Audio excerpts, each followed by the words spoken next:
review of a book that I've never laid my hands on. So now you've made us think that if we should be reading it.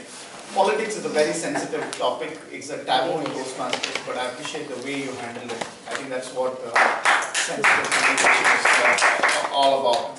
Right? Hats off to Narasimha Rao. One sad part is he was not given the right farewell when he passed away. True. Right? So that means hopefully people learn from this mistake. So coming back to our theme, hashtag #MeToo. How many of you have been in a situation where you had to convey very sensitive information? For example, share your thoughts. One of your colleagues died in an accident, and you've been asked to go to his house to inform his parents that he just died. What would you do? How would you convey this information? You're knocking at the door, and the mother opens. What would you do?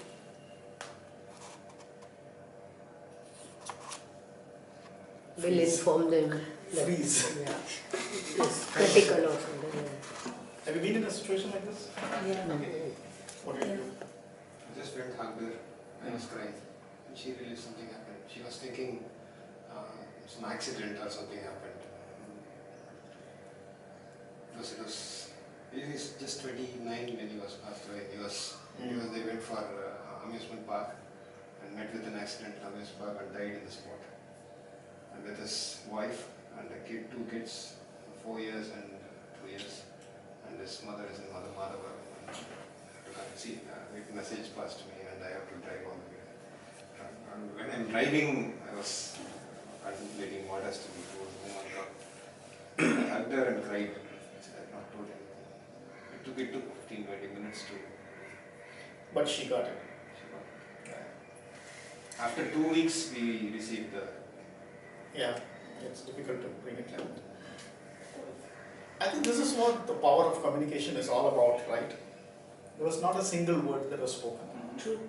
Just a hug conveyed such a very powerful, sensitive information, and that was received with no ambiguity, right? So what are we talking about? Voice modulation, pitch and pace and all that, right? So nothing like sensitive information being conveyed in the right way. Can I add something? Yeah. In Vikram Vedha movie, Madhavan goes to his friend's house to convey that his friend, his husband died. He won't even utter a word. All he will do is he'll give a sympathetic look, and tears will drop. She will understand. It was quite an intense. And I like the way scene. she reacted also. Yeah. Yeah, very intense. Correct. Yeah. So because silence is very important, right? And sometimes silence can convey very powerful information. And I've always thought then, is it defying the rules of communication? It is. I mean, sometimes the rules will have to be broken. Any other similar stories anybody has? This person who died was a very young chap. He joined Logica in 2008 as a fresher. He was from Nepal. He was a Toastmaster. He was the first Triple Crown in Logica. And 3 of his friends went with the manager to celebrate the manager's birthday. And on the way in the ECR, they met with an accident with a dipper lorry or something. And only the manager survived with a lot of injuries. And 3 of these young boys, they died on the spot. And I was a technical mentor for this guy called Niranjan Kadil. He was a Toastmaster. He attended this conference that happened in Sri Lanka, the first conference that happened in Sri Lanka in District 82. He was back and this accident happened. He was back on a Friday, on a Monday, and this happened on a Friday. So Raghavan Sridhar called me and told me that this guy is no more and this happened, and I just couldn't believe it. And I had to convey this to my line manager, who was the head of the vertical head. I just called Priya, and I don't know, for the next 4-5 minutes I was shivering and crying, and she was asking what. She thought somebody died in my family, and she was like, "Is everything okay? Is everything okay?" And I said, "Yeah." No. She said, "Is Harini okay? Is Arjun okay?" And she kept on asking everything. I was like, "Yeah." And then I somehow gathered courage, and I just said the words. I remember I just said Niranjan accident and all that, and she said, "Vijay, you calm down. You put the phone down. I'll call the admin and let them know." I didn't even know if she called admin or somebody else called Priya and all that. But like you said, at that time when I actually wanted to say something, I couldn't. You really don't Actually, know I the was, right I was kind of only words. crying out loud, and it was not just sobbing. I was like crying out loud in the room, and I still remember it took almost a week for all of us in the meeting room to get back to normalcy. And almost everybody who knew us, we were Toastmasters. When we walked down the aisle in the office room, almost everybody in the office kind of stopped, hugged us, and said, "I know it's hard for you. I hope your team gets better," and all that.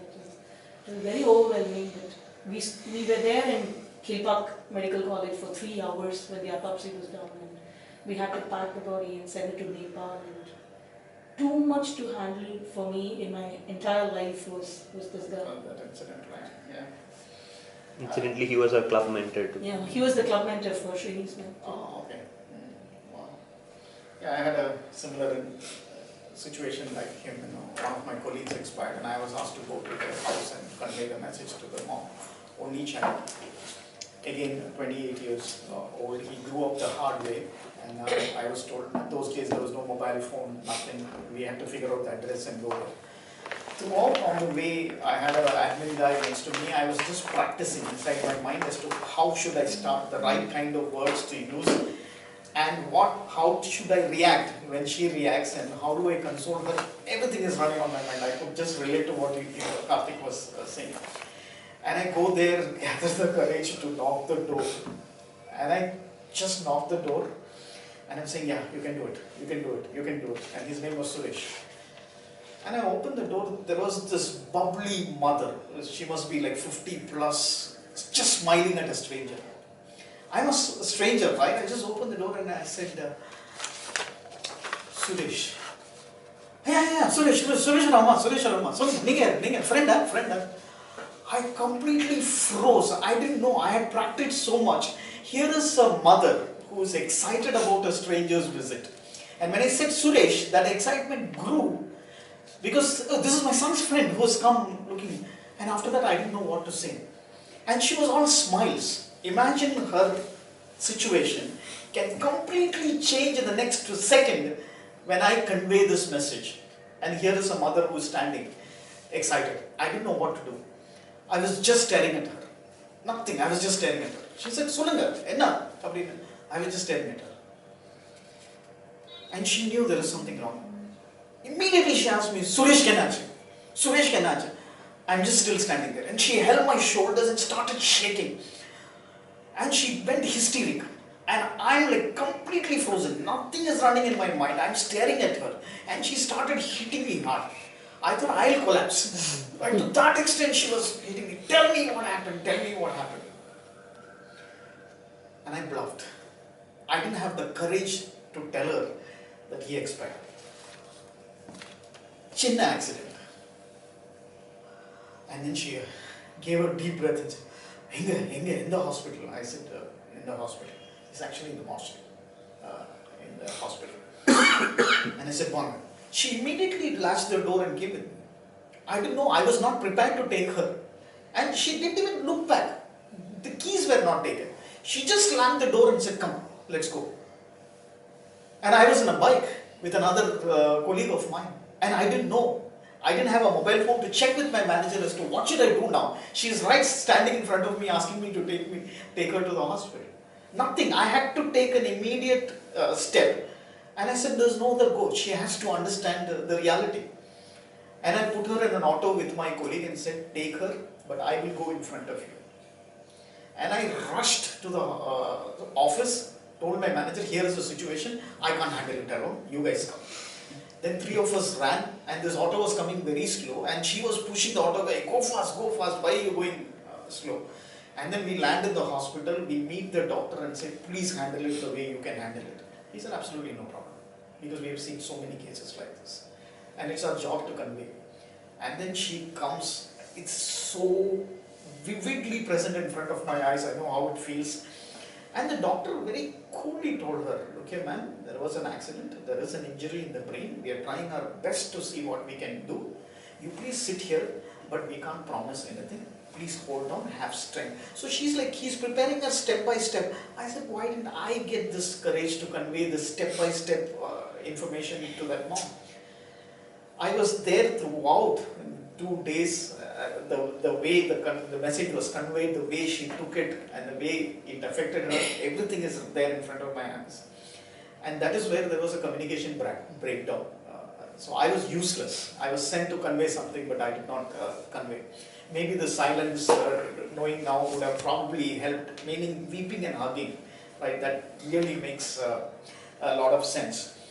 Sorry to have just shaken Just up. to lighten the mood, Yeah. I was in a situation where I was the victim. I fell down before Malar Hospital, and there was an immediate accident where again those 2 persons collapsed. So my mother, there was huge police outside for that accident. But my mother, my brother did not know who died, whether it was Jayanti or whether it was the other person.